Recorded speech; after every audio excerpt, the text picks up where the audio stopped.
Yes.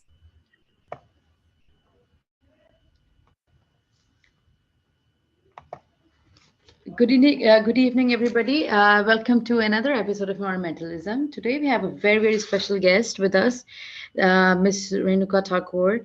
And just to let you guys know that I am working with her on one of her projects, and I think I've never been more honored and welcomed in part of any collaboration with anybody. Before that, yes, Environmentalism podcast is the podcast where we discuss about environmental issues from local, regional, and international environmentalists across the globe. And our aim is to promote environmental issues, climate change issues in different region, and tell you guys about what are the possible solutions that you can do to protect the environment, protect our earth. With that, I'd like to move towards the introduction of our guest today, Mr. Renuka Thakore. Dr. Renuka Thakore, actually. Dr. Renuka Thakore is an enthusiastic and innovative sustainable leader, academic researcher, and sustainable business management consultant with more than 30 years of experience in delivering engaging and influential projects. She has proven expertise in team building, in developing successful partnerships and programs with academic and businesses. As a founder of Global Sustainable Future, which I am a part, very proudly am a part of, Progress through Partnership Network, she challenges current and future leaders to shape, create just and sustainable world, honoring Sustainable Development Goals 2030 and beyond. The network, established in 2020, materialized out of the need to connect global South with global North and co-address sustainable future challenges through constructive partnerships. Currently, the network comprises of 700 coordinators from 101 countries. The group is inclusive and accessible for academic from any discipline that wants to enable sustainable transition for future generations in line with the Sustainable Development Goals. The network forges connections outside academic with other stakeholders such as the government, community groups, and businesses. The network also aims to develop an innovative research platform, bring early career researchers interests along with senior experienced researchers, deepen connection between early career and senior researchers' perspectives, improve linkages and synergies between the 17 SDGs within academic and sustainable practice. Dr. Renuka Thakore has a PhD from the University of Lancashire. Her research area are systems thinking, innovation, and sustainability. She has a master's degree from Kingston University with accommodation where she studied sustainability in built environment practices. Her master's research project was focused on identifying financial impact of certified iOS 14001 environmental management system in UK and Ireland. Renuka has many professional membership, international engagements, Future Earth SCP, CAN Steering Community member since the March 2021.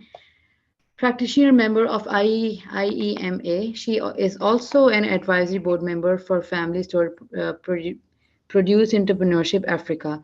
She serves as an early career researcher champion for Intrigued Action for SDGs, closing plenary sessions in SIR's 2021 international conferences.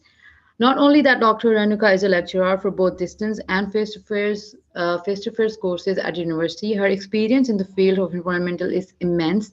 She has been a model leader for environmental law and the environmental management in other organizations and many organizations. Wow, Dr. Renuka, you already know that I'm a huge fan of you, and I could not be any more of I could not be any more inspired of somebody than I am. I'm inspired by you, and I always wish you to be my mentor. With that, Dr. Renika, I welcome you to our podcast, and I am highly honored that you are here with us today. And it is an honor for everybody who listens to our podcast to know that Dr. Renuka has a vast experience in her field, and she's doing great to preserve and conserve the environment, and the earth. With that, Dr. Renuka, how are you? Hello, Ayla. Uh, I'm very pleased to be here, and thank you for extensive bio. I would not remember myself. Thank you, but I'm Yeah. particularly honored to be with you because you are something what I am looking forward for every youth and every young girl of this world. You have been doing amazing job at a very young age, and probably you are younger than my two daughters. And so I'm very pleased to be here with you, and I'm looking forward to talking to you. Thank you, Dr. Renuka. I actually, whatever I am today, I am probably inspired by people like you who are doing something. So, Dr. Renuka, thank you so much once again. With that, Dr. Renuka, I would really like to ask you a couple of questions. And because we've read in your bio and your introduction that you are working a lot on sustainability and sustainable, management. So my first question is that what is sustainability and sustainable business management? Thank you very much. Sustainability is a traditional thing. We have been always looking at sustainability, that how we can sustain ourselves, how we can sustain our living, and so on. So sustainability is not new to us. However, being so much sustainable, we have never thought about other aspects. Just we have been focusing on economic sustainability. However, we also focused on social sustainability and environmental sustainability and so on, but that was like a part-time job. So, however, we were introduced to this sustainability word through the Broadland report, and it was reintroduced from the environmental perspective. And then it was debated all around the world. And I think it was so much debated that it became fluid, and many different definitions, conceptual ideas emerged from them. And it has grown now so much within all the dialogues of our society that it has become very high on business agenda. And therefore, we are now looking at how we should be doing our business, how we can sustainably manage our business. And that is what I would call sustainable business management.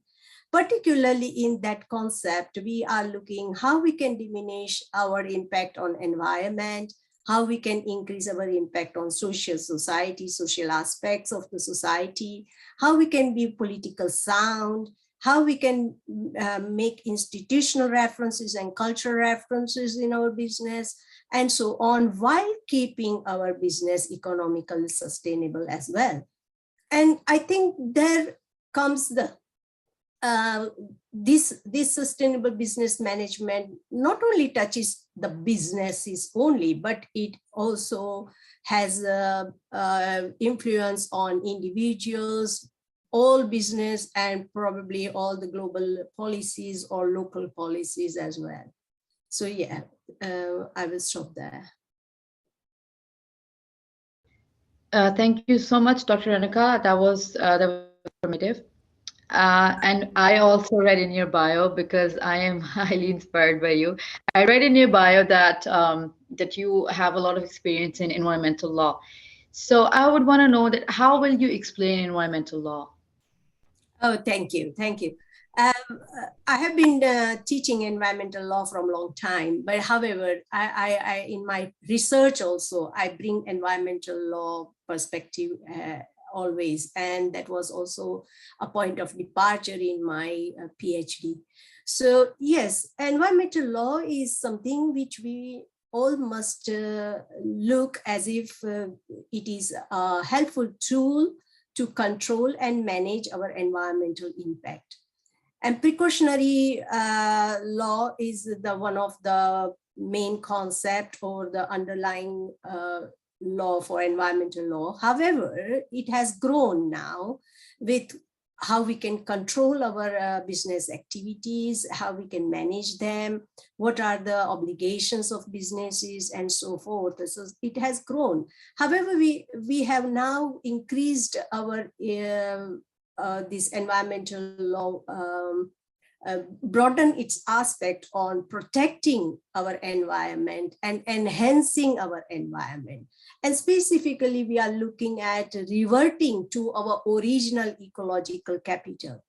Ecological capital is very important because that is the source for our economic activities and even social activities and many other rest of our living. Our sustainable living can be only possible if we achieve original, or a better state of our ecological capital. And therefore, I think environmental law is very important, and it has roots to sustainability. Thanks. Okay, thank you, Dr. Renuka.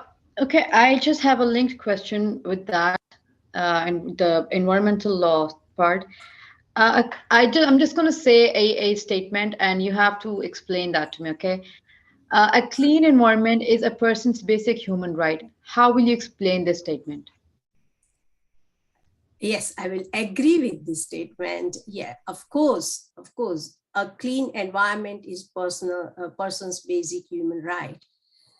And this leads to many other aspects of our life, such as or our society, such as pollution, health, and these are all related. And that also, again, further going to it, leads to the sustainable consumption and production, which is a basic idea stemming from the Brundtland Report, Kyoto Protocol, and then furthering their concepts into Sustainable Development Goal 2030.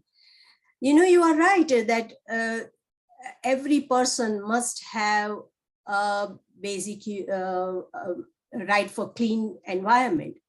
But I would say that each person, when they are asking for the right, they are themselves responsible as well for this right. They have an obligatory duty towards it.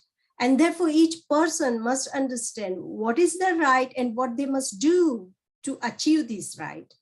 It is not only that the government or anyone else would be doing it. It is people also needs to take responsibility. I think they must take responsibility of reducing pollutions themselves, reducing waste themselves, going on a sustainable lifestyle pathway, thinking of how they are consuming products, and in products in the sense of in every lifestyle, I would say, for example, consuming food, your clothes, buying, selling of things, products, manufacturing, and all sort of things wherever they are involved in this day-to-day daily lives. They must be thinking how they can decrease the impact of pollution on air, water, and land, and that would allow them to have this right. So they have to become a part of this right and achieve it. Okay, okay. Yeah, obviously, if you think it's your right, then you should fight for your right within yourself first, and then you can actually go and point other people out. That's something that I always tell everybody. I always mention this. Thank you, Dr. Renuka. With that, Dr. Renuka, you have been a lecturer, a teacher, and now I personally think you're my mentor as well. So my fourth question to you is that as a lecturer, how important do you think environmental education is? Because before taking any points from you, I just want to add that Pakistan does not have any environmental education for primary and secondary schools, which I personally think, as a book author for children, I personally think it's something that children should learn at a very young age. So, how important do you think environmental education is in terms of the current situation we're living in? Thank you. This is a very important question. And I think it is what you are asking. Environmental education must be compulsory and must be taught from the very young age. I think it should be a culture within the home, and people must start learning. I mean, any child, I'm not talking only about the school or the formal education here. Definitely, it should be in formal education. It should be in the syllabus, the curriculum of teaching, embedded within all main disciplines, in the sense of how, like when we are learning chemistry, physics, bio, then whatever those learnings, if they are integrated within the environment, we must be showing children the links, how these main science disciplines are related to environmental aspects. And that is how the formal education should be. However, within the home culture, or even in the informal setting or a work setting, you need to understand how important that environmental education is, about how will you manage your waste, how will you use your water, how will you do with your energy use, and so on. I think these all aspects of lives, our activities of life, each and every activity of our life has an impact on environment. And so environmental education is really a must and should become a culture. Like, for example, it is a British culture to talk about weather all the time. Or in probably, I'm not sure about Pakistan, but in Indian culture, it is a culture to speak about food. What did you eat today, or something like that. And likewise, I think we must make a culture of speaking about environment in our day-to-day lifestyle. Thank you. Thank you so much, Dr. Renuka. I'm thinking of something, and that made me laugh. The thing is that just like in India, there's a culture of asking what you made today. In Pakistan here, if you don't talk about what you made today, somebody will call and ask you, "Oh, what were you cooking today?" So yeah, it is a culture, and yeah, it is important for us to have environmental education as a culture. That is something. It's a very very important thing. This is something that we should promote. It should be a culture that we should talk about environment, Yes. how we can bring change in what we do. So that is very important. That our everyday life also impacts the environment. So yeah, it should be a culture. Let Doctor, me give you an example before we go to yeah, another question.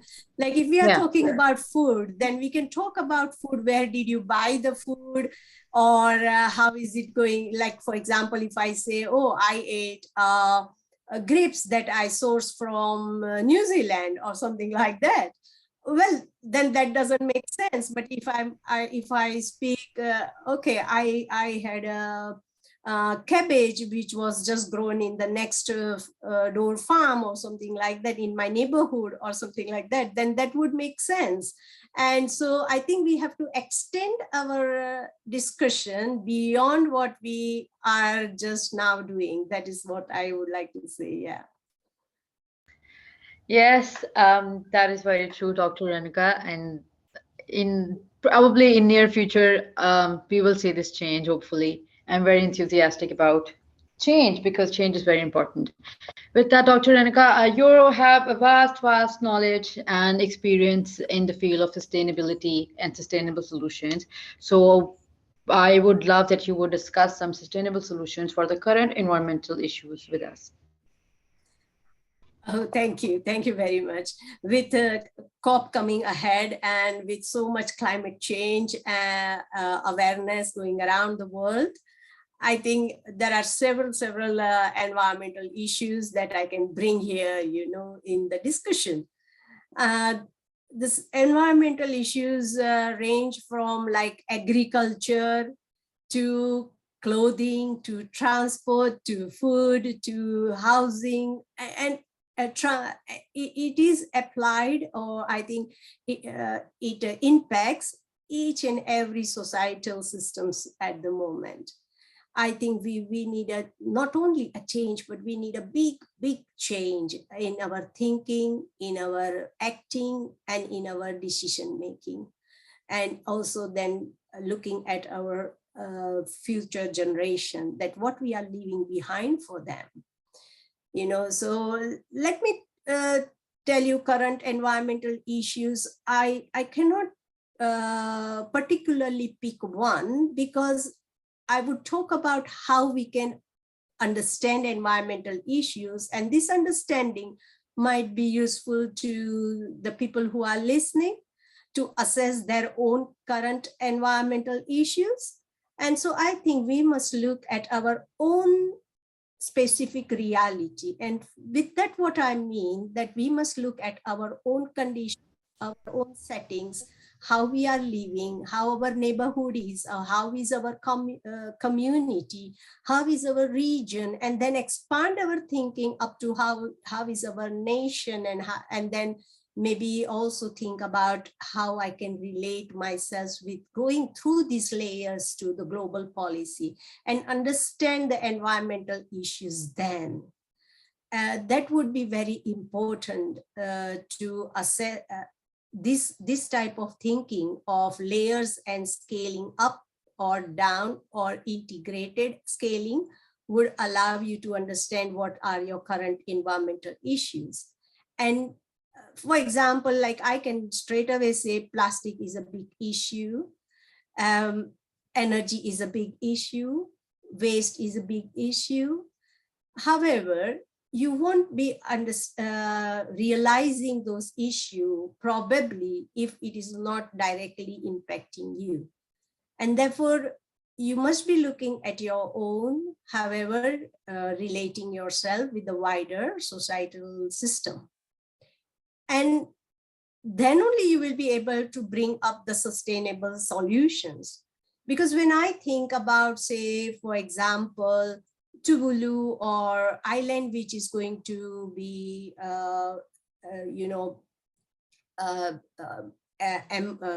emerged, drown in this sea rise due to climate change, they would, what would they do?